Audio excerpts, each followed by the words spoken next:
प्यारे विद्यार्थियों, अज आपां किसी कविता या काव टुकड़ी की प्रसंग सहित व्याख्या बारे बहुत ही विस्तारपूर्वक ढंग नाल विचार चर्चा करांगे। लगभग हर जमात विच पंजाबी भाषा नूं पढ़न वाले विद्यार्थियों लई ये बहुत ही महत्वपूर्ण ते अहम जानकारी होवेगी। आम तौर पर विद्यार्थियों नूं प्रश्न पत्र विच कोई पूरी कविता या काव टुकड़ी दे के उसकी प्रसंग सहित व्याख्या करने लई कहा जाता है। विद्यार्थियों में आम तौर पर गाइड विच बने बनाए फार्मूले अनुसार प्रसंग सहित व्याख्या पेश करने का रुझान आम देखा जा सकता है। इस तरीके नाल विद्यार्थी परीक्षा पास तो कर जाते हैं, परंतु उन्होंने ज्ञान का विस्तार नहीं हुंदा। कविता ते उस विचली भाव बनतर नूं सारी उम्र समझ ही नहीं सकते। किसी ਸਾਹਿਤਕ किरत की समाजिक ते ਸਾਹਿਤਕ महत्ता नूं समझण लई कविता बारे मुढ़ली विग्यानक समझ का होना बहुत जरूरी है। विग्यानक समझ बनाए बगैर असी किसी भी ਸਾਹਿਤਕ रचना विचली भाव बनतर विचारधारा ਅਤੇ उसके समाजिक सरोकारां नूं सही तरीके नाल उलीक ही नहीं सकते। किसी कविता या काव टुकड़ी की प्रसंग सहित व्याख्या करन लई सानूं हेठ लिखे कुछ नुकतिਆਂ नूं ध्यान विच रखना पवेगा।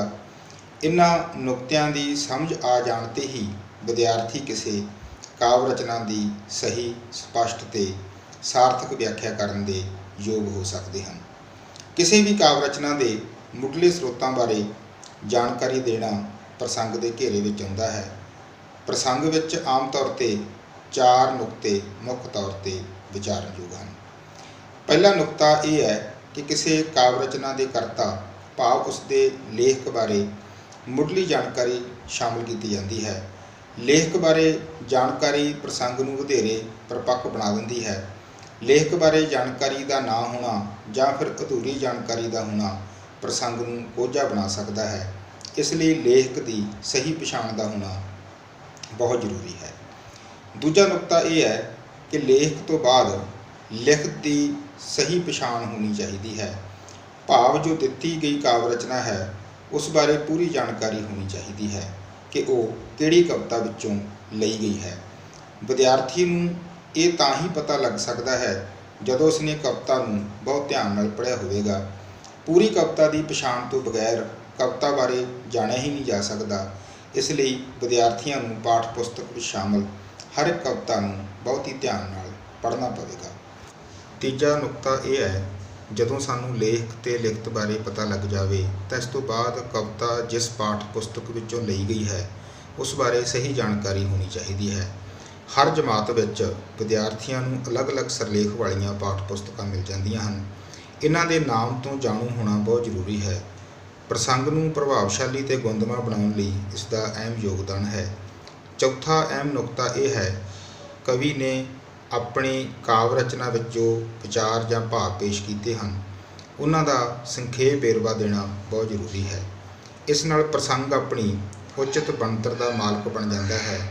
इस नाल प्रसंग की बनतर प्रभावशाली ते सोहनी दिख वाली बन जाती है। इस तो इलावा इन्हां नुकतिਆਂ नूं एक तरतीब विच पेश करदिआं बहुत ही संजमी भाषा का प्रयोग करना चाहिए है तां जो प्रसंग का प्रभाव लगातार बने रहे। साडे विद्यार्थी किसी काव रचना की व्याख्या किवें करन, हुण असीं व्याख्या बारे विचार करांगे। साडे विद्यार्थी आम तौर पर किसी काव रचना की व्याख्या बहुत ही सिद्धड़ किस्म के तरीके नाल करते हैं। इस नाल व्याख्या अपने मनोरथ की पूर्ति नहीं कर सकती।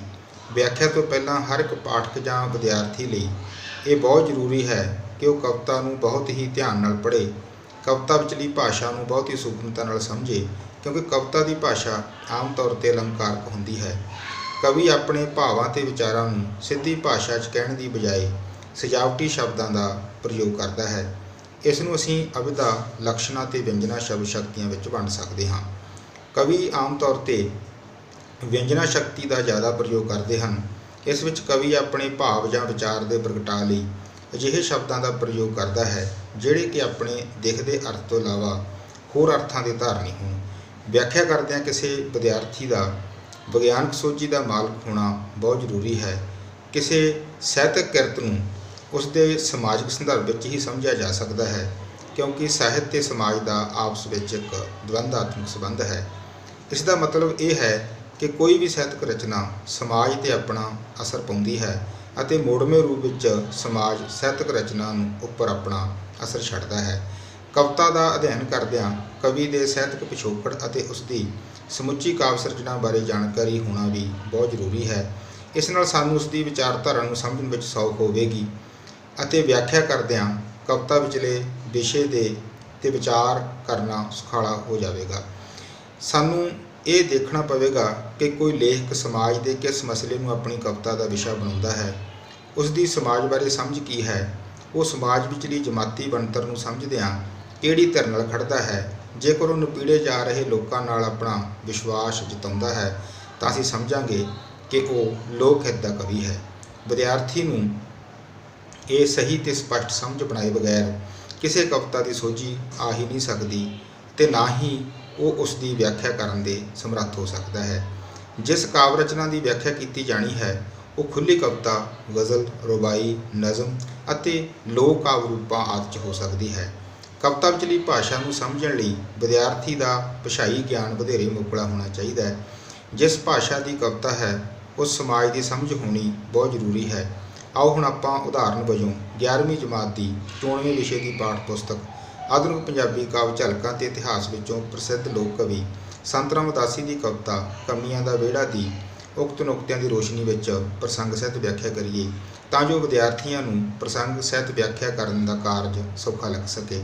ਇੱਥੇ ਧਿਆਨ ਦੇਣ ਯੋਗ ਨੁਕਤਾ ਇਹ ਹੈ ਕਿ ਕਈ ਵਾਰ ਪ੍ਰਸ਼ਨ ਪੱਤਰ ਵਿੱਚ ਪੂਰੀ ਦੀ ਪੂਰੀ ਕਵਿਤਾ ਦੇ ਦਿੱਤੀ ਜਾਂਦੀ ਹੈ।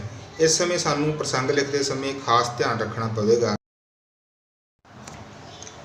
ਇਸ ਸਮੇਂ ਅਸੀਂ ਪ੍ਰਸੰਗ ਲਿਖਣ ਵੇਲੇ ਕਾਵਿ ਟੋਟਾ ਜਾਂ ਕਾਵਿ ਸਤਰਾਂ ਲਿਖਣ ਦੀ ਬਜਾਏ ਪੂਰੀ ਕਵਿਤਾ ਦਾ ਨਾਮ ਹੀ ਲਿਖਾਂਗੇ। ਇਸ ਤਰ੍ਹਾਂ ਕਈ ਵਾਰ ਬਹੁਤ ਛੋਟੀਆਂ ਕਵਿਤਾਵਾਂ ਪੂਰੀਆਂ ਹੀ ਦੇ ਦਿੱਤੀਆਂ ਜਾਂਦੀਆਂ ਹਨ, ਪਰੰਤੂ ਕਵਿਤਾਵਾਂ ਦਾ ਆਕਾਰ ਵੱਡਾ ਹੋਣ ਦੀ ਸੂਰਤ ਵਿੱਚ ਕਵਿਤਾ ਦੇ ਕੁਝ ਹਿੱਸੇ ਨੂੰ ਪ੍ਰਸ਼ਨ ਪੱਤਰ ਵਿੱਚ ਪ੍ਰਸੰਗ ਸਹਿਤ ਵਿਆਖਿਆ ਕਰਨ ਲਈ ਕਿਹਾ ਜਾਂਦਾ ਹੈ। ਇਸ ਸਮੇਂ ਵੱਡੀ ਔਕੜ ਇਹ ਆਉਂਦੀ ਹੈ ਕਿ ਕਵਿਤਾ ਦੇ ਇੱਕ ਖਾਸ ਹਿੱਸੇ ਤੋਂ ਕਵਿਤਾ ਦੇ ਪੂਰੇ ਭਾਵ ਅਰਥ ਨੂੰ ਸਮਝਣਾ ਮੁਸ਼ਕਿਲ। ਇਹ ਕਾਵਿ ਸਤਰਾਂ ਪੰਜਾਬੀ ਦੇ ਪ੍ਰਸਿੱਧ ਲੋਕ ਕਵੀ ਸੰਤ ਰਾਮ ਉਦਾਸੀ ਦੀ ਕਵਿਤਾ ਕਮੀਆਂ ਦਾ ਵਿਹੜਾ ਵਿੱਚੋਂ ਲਈਆਂ ਗਈਆਂ ਹਨ। ਇਹ ਕਵਿਤਾ 11ਵੀਂ ਜਮਾਤ ਦੀ ਪੰਜਾਬੀ 94ਵੇਂ ਵਿਸ਼ੇ ਦੀ ਪਾਠ ਪੁਸਤਕ ਆਧੁਨਿਕ ਪੰਜਾਬੀ ਕਾਵਿ ਝਲਕਾਂ ਤੇ ਇਤਿਹਾਸ ਵਿੱਚ ਦਰਜ ਹੈ। ਇਸ ਕਵਿਤਾ ਵਿੱਚ ਕਵੀ ਨੇ ਮਜ਼ਦੂਰ ਜਮਾਤ ਦੀ ਸਮਾਜਿਕ ਤੇ ਆਰਥਿਕ ਦਸ਼ਾ ਦਾ ਵਰਣਨ ਕਰਦਿਆਂ ਮਜ਼ਦੂਰ ਜਮਾਤ ਦੇ ਸੁਪਨਿਆਂ ਦੇ ਸੰਸਾਰ ਦੀ ਉਸਾਰੀ ਦਾ ਸੁਨਹਿਰੀ ਬਿੰਬ ਪੇਸ਼ ਕੀਤਾ ਹੈ। ਸੋ ਆਪਾਂ ਇਸ ਦੀ ਵਿਆਖਿਆ ਕਰਦੇ ਹਾਂ।